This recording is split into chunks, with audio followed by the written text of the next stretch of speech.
Manuel Castells, The Power of Identity. Nah, ini dapat dilihat.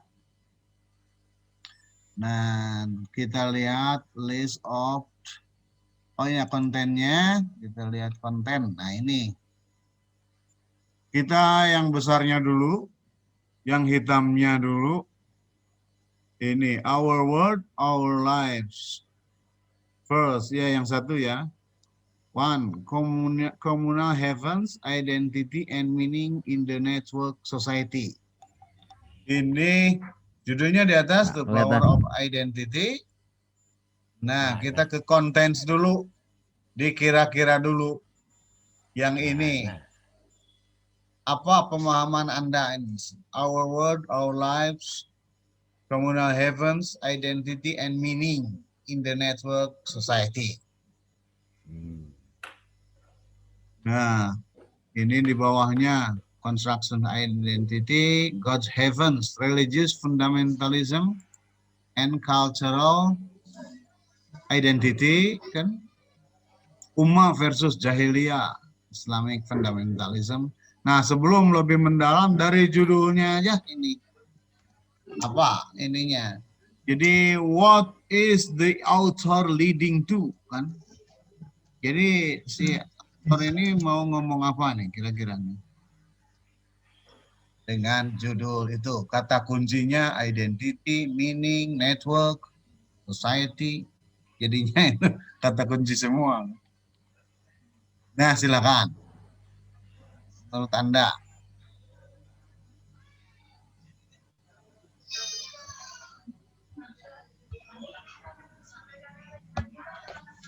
Oke. Ada ide. Nah, untuk tugas bisa ini salah satu heading aja, kan? Nah, berarti the constructions of identity nggak usah lagi lah, karena sekarang mau dibahas, ya kan? Nah, dari bab 1 ini misalkan Anda mau yang di bawah yang bersifat etnik, unbounding nih kan. Race, class, and identity. Nah, ini bisa juga Anda bahas ini kan. Nah, gitu. Ada territorial identities, the local community. Silakan. Conclusion juga sudah beda lagi nih, cultural communes of the information age. Ini lain, silakan juga itu. Pokoknya Anda ini kan ringkas lah kalau bisa parafrase gitu, dan yang keduanya Anda bahas gitu. Mau disekaliin boleh gitu, jadi suatu judul tersendiri antara cuma harus dibedakan antara kata-kata Pak Manuel Castell ini dengan Anda, yaitu dengan ya citasi ya. Mau pakai Harvard boleh, enaknya pakai APA kan. Jadi dalam kurung kan, di akhir pakai APA, American Psychological Association itu kan, di Mendeley bisa dilihat. Atau di Google Scholar-nya bisa dilihat. Nah ini, kemudian mau yang lebih besar silakan, ini Nations and Nationalisms. Gitu. Nah, lebih besar lagi dari nations itu ummah, nih kan? Ummah versus jahiliyah. Nah, gitu. Lebih besar dari yang tadi. Tribal tadi makan, lebih etnik, teritorial, ada nations, ada juga God's heavens ini ya hampir semua agama di ini kan. Kira-kira begitu kan menurut saya. Nah, silakan kalau menurut Anda. Gitu. Yang atau mau yang kedua ini. Yang kedua, the other face of the earth, social movements against the new global order. Nah, ini gimana? Gitu. Kalau mau ngebahas, Anda silakan mau yang pertama, yang kedua. Sekarang pun kalau dikira-kira boleh juga sebelum lihat teksnya. Nah, apa yang mau apa diceritakan di yang bab 2 misalkan. Nah, termasuk Al-Qaeda ini nih katanya grup bab 2 nih kan. Group social movements katanya kan. Against the global order. Yang ketiga, the greening of the self. the environmental movement. Ini silakan kalau yang mau yang ini nih kan, greening. Go green kata di kitanya kan. Ini sampai mana ini juga banyak dinamikanya. Ya Pak Manuel Castel ini membahas itu sebagai bagian dari identity, ya kan, di tengah kemodernan ada yang bersifat green kan. Pak Dadang itu suka itu kemarin ngelempar yang itu ya, yang di Amerika nanam-nanam gitu. Kembali seperti ke zaman dahulu di kita ya, zaman Baduy mungkin ya kan. Di Baduy mungkin masih ada yang gitu kan, pertanian. Yang keempat ini the end of patriarchalism, social movements, family, and sexuality in the information age. Nah ini berarti yang jundar gender ya. Sejauh mana ini ya ini sama Pak Manuel Castle. Ya kalau orang Barat itu menulis buku itu data juga suka muncul biasanya kan.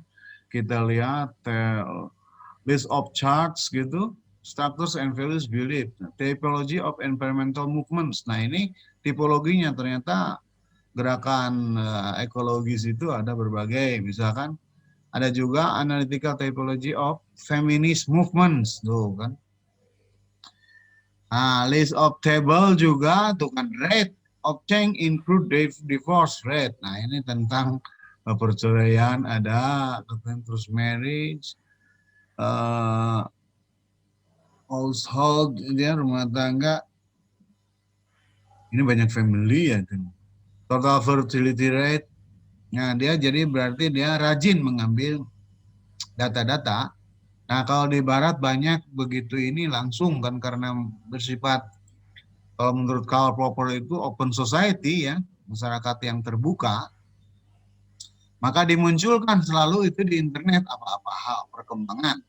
Nah kalau kita berat kan, untuk disertasi itu Anda memang harus turun itu kalau mau tahu itunya datanya. Karena data yang di internet kadang 5 tahun yang lalu gitu kan. Berat kalau di kita. Mungkin takut kalau serba jelas itu nanti ada akibat-akibatnya kan. Misalkan wartawan jadi ngagimbu. Nah ini juga gambar ya kan. Figures. Nah ini kan. Lengkap ya kan. Jadi itu diantara kesukaan mereka itu. Jadi kalau ini sudah berbagai hal mereka presentasikan, baru ada dikait-kaitkan ya. Jadi teori itu kan intinya mengait-ngaitkan antara satu hal kepada hal lain. Nah ini jadi kalau halnya sudah banyak disebutnya inform ya, well informed. Jadi dapat informasi yang sudah mantap gitu, yang bagus, ya baru ada semacam sikap-sikap. Yang keempat tadi tentang itu gender ya. Yang kelima ini globalization, identification, and the state. A powerless state or a network state katanya gitu. Ini tentang globalisasi. Jadi antar negara itu ada di sini ada Big Brother tuh. Nah, Big Brother.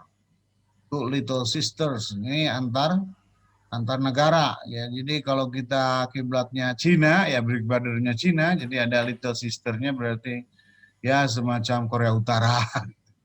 Mungkin ya kalau sekarang. Dulu Pak Harto Amerika gitu, sisternya siapa gitu. Terus ya mother-nya siapa, father-nya gitu. Nah ini globalization katanya ya, menurut Pak Manuel nih. Ada teorinya ini kan, silakan mau kembali ke Sun Tzu katanya, King of the Universe gitu, Sun Tzu and the Crisis of Democracy. Kemudian yang keenam ini yang terakhir ya, dalam buku ini bagiannya adalah Informational Politics and the Crisis of Democracy gitu. Jadi politik informasi dan krisis demokrasi. Memang dulu saya ketemu buku ini pas nyari yang tentang politik informasi ini kan. Jadi mau ngebahas itu ternyata muncul buku ini. Ya, jadi berguna. Jadi saya ngasisten Pak Asep Samuh itu ya ngajuin yang ini. Kawan-kawan Anda sebelum Anda ini. Kemudian conclusion, social change in the network society. Jadi ini Pak Manuel Castel ini memang jagonya atau yang dia penerus dari kalau di sosiologi itu ada tokoh namanya Granovetter. Dia menyebutkan tentang masyarakat itu eksistensi masyarakat tergantung networknya. Jadi network society ini Granovetter ya. Tapi ya Pak Manuel Castel ini sekarang menyambungkan dengan dunia internet gitu. Jadi network society di dunia internet. Nah, termasuk dalam yang tadi Al-Qaeda, teroris dan sebagainya itu urusannya dengan internet sekarang yang menyambungkannya.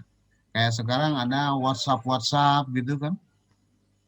WhatsApp group yang hate speech apa gitu kan sebetulnya bukan hanya speech kan, tapi hate written ya yang ditulis.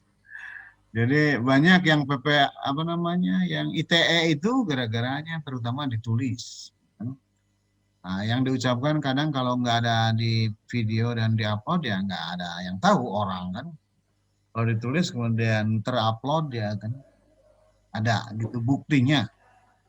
Oke, silakan mau yang ini ada tanggapan nih tentang buku ini. Satu dulu buku ini kan. Satu pun ya kita sedikit-sedikit. Ya, mengabahas berjudul. Beberapa tahun yang lalu dalam kuliahnya Pak Bambang Sugiarto tentang identitas itu untuk zaman sekarang ini di berbagai lapisan masyarakat baik modern maupun masyarakat tradisional, persoalan identitas sekarang jadi masalah. Itu teridentifikasi contoh munculnya subculture dalam berbagai jenis. Contoh subculture ya. Jalanan ada ya subculture Vespa gitu yang apa ya yang nggak keruan itu ya apa namanya ya yang kayak saung gitu ya. Pada dasarnya mereka persoalannya adalah disorientasi pada atau hilangnya orientasi pada berkenaan dengan identitas. Mereka mencari identitas pribadinya. Begitu juga pada komunitas-komunitas yang tiba-tiba rindu pada budaya-budaya lokal gitu. Bahkan ada dugaan kenapa orang sekarang tiba-tiba bersemangat beragama dan terlahir atau muncul radikalisme dan sebagainya itu ditenggarai atau diduga sebetulnya mereka mengalami krisis identitas. Bahkan bukan hanya sekadar krisis identitas, apa yang disebut dengan identitas itu sendiri, apa yang layak menjadi identitas bagi dirinya, itu juga nggak jelas. Sehingga kemudian mencari identitas yang sifatnya ke belakang, ke masa lalu, ke agama, ke budaya lokal, atau merujuk pada konstruksi ya kayak kembali ke masa-masa dalam tanda kutip primitif gitu dengan penampilan-penampilan yang cenderung nature gitu. Mereka menganggap bahwa itu identitas itu lebih kokoh daripada identitas kemodernan yang nggak jelas. Contoh di modern itu kan sudah susah untuk mengatakan saya ini sesungguhnya bangsa apa sih gitu. Saya ini disebut Sunda juga nggak jelas. Menyebut diri Indonesia juga nggak jelas gitu. Kayak ada apa tadi ya apa namanya hilangnya batas-batas negara, hilangnya batas-batas kebangsaan, bahkan ujung-ujungnya juga hilang batas-batas agama dengan konsepsi pluralisme. Konsepsi pluralisme juga sebetulnya mengancam ketidakjelasan identitas.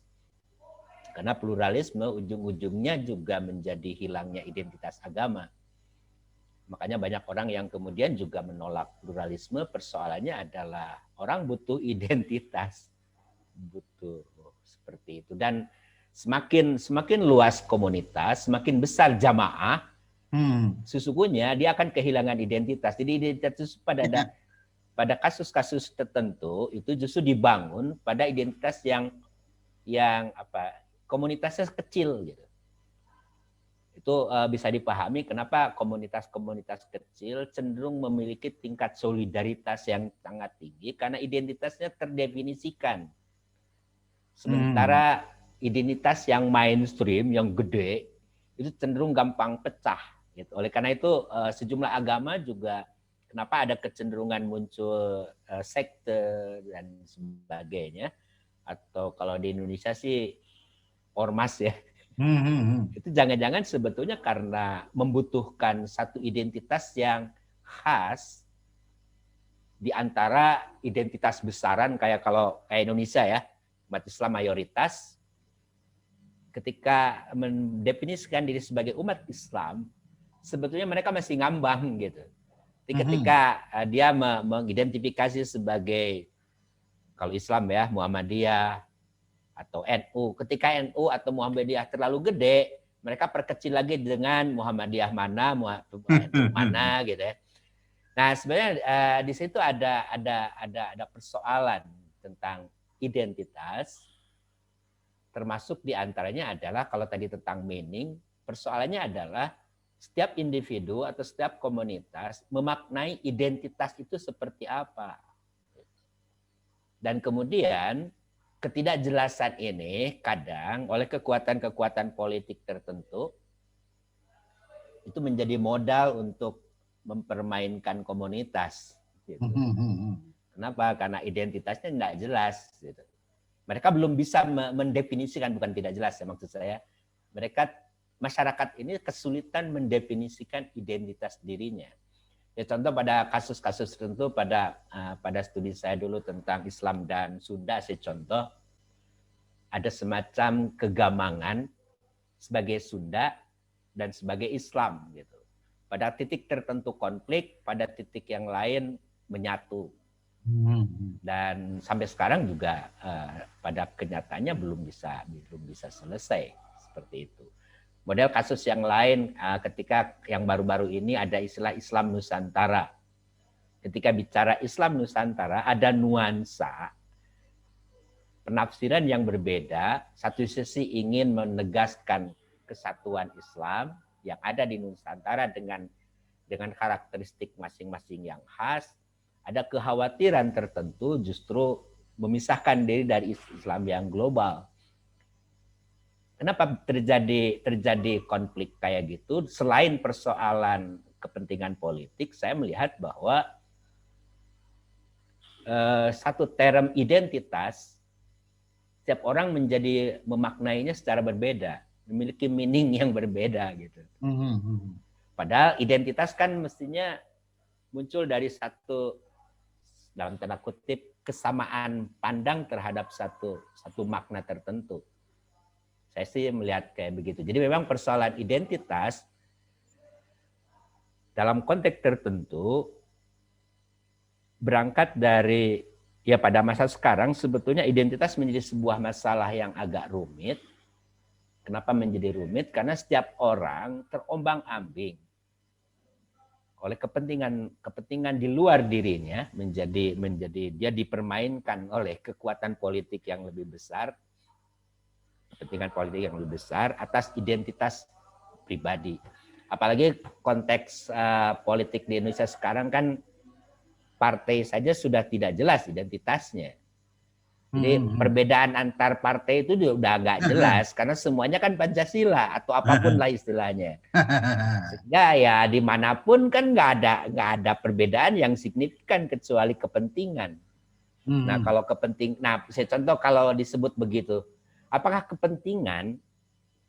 term kepentingan itu ekivalen dengan identitas enggak? Kalau saya lapar, saya penting butuh untuk makan. Nah, butuh makan itu jadi identitas enggak gitu. Ya kan ya gitu. enggak kan. Iya kan gitu. Makanya saya contoh ketika politik kepentingan tuh menjadi Interest. identitas enggak gitu. Atau dia menggunakan identitas untuk kepentingan. Nah, Model kayak gitu ya. Dia menggunakan identitas tertentu, memainkan identitas tertentu untuk kepentingannya. Tapi kepentingannya sendiri suatu saat jangan-jangan jadi identitas. Ya kan? ya. Jangan-jangan jadi identitas. Karena jangan-jangan sebetulnya sejumlah identitas itu dasarnya adalah kepentingan. Saya tertarik pada kalau harus jadi makalah ya di judulnya itu sendiri sebetulnya, The Power of Identity, yang sebetulnya bisa merambah ke berbagai item di sejumlah bab yang ada.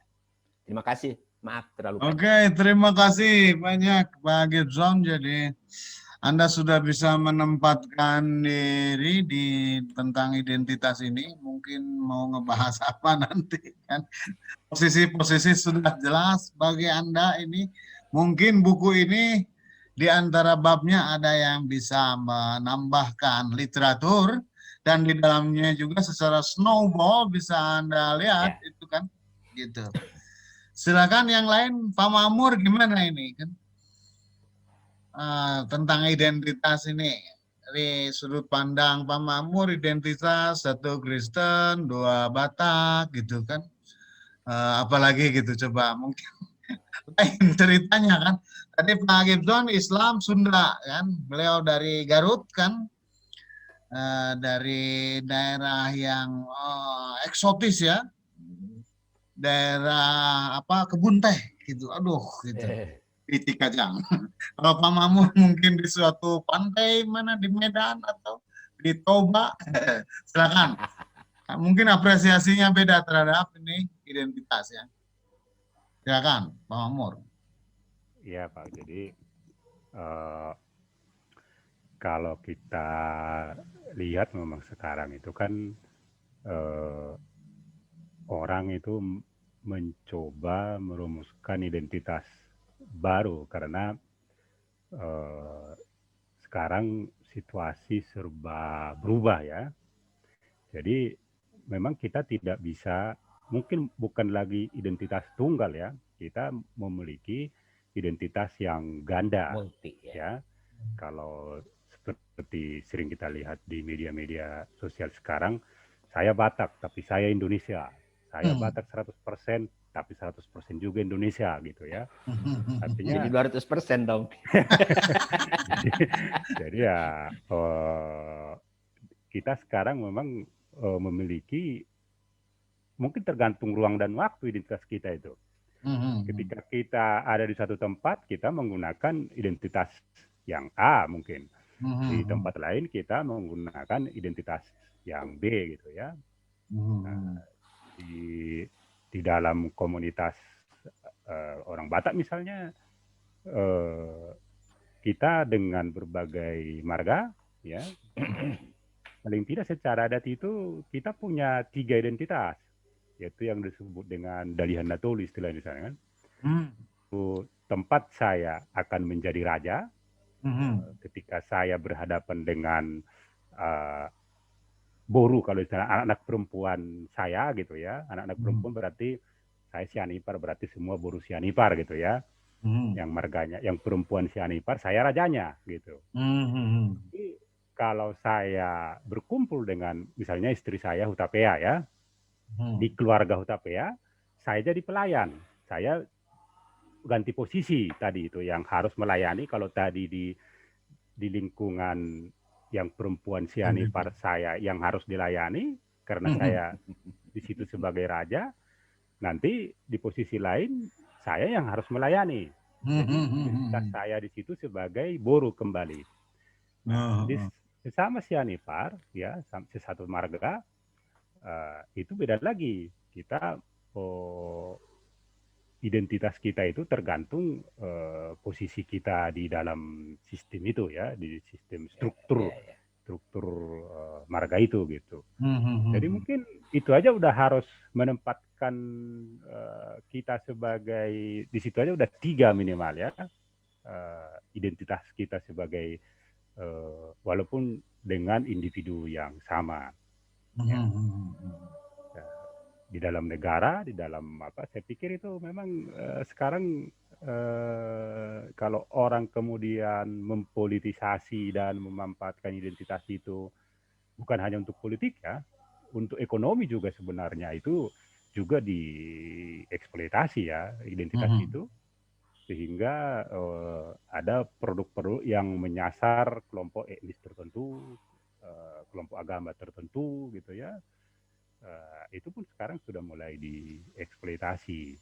Jadi memang mungkin kalau disebut post sekuler itu ya, post sekuler itu kan kalau dulu sekularisasi itu bagaimana agama dipinggirkan ya, post sekuler itu kan sekarang bagaimana agama kembali dibawa ke dalam kehidupan ya, menjadi munculnya fundamentalisme dan sebagainya itu justru melihat arus balik ya, arus balik dari tadinya orang menghindari agama, sekarang malah agama itu justru dieksploitasi untuk kepentingan